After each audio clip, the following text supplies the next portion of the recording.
puno ng sigawan. Bawat isa'y may kanya-kanyang laban. Pero kung titigil, makikinig sandali, makikita mo rin may damdamin ang bawat tabi.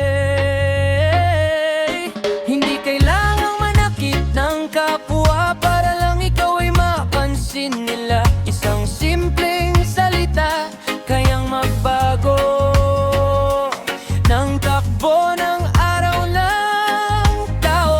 Respeto ang kailangan sa bawat isa, mayaman man o mahirap, pantay lang sila.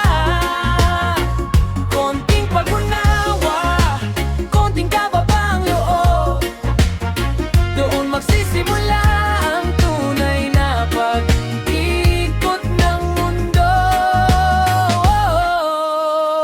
Sa kanto, sa bahay, sa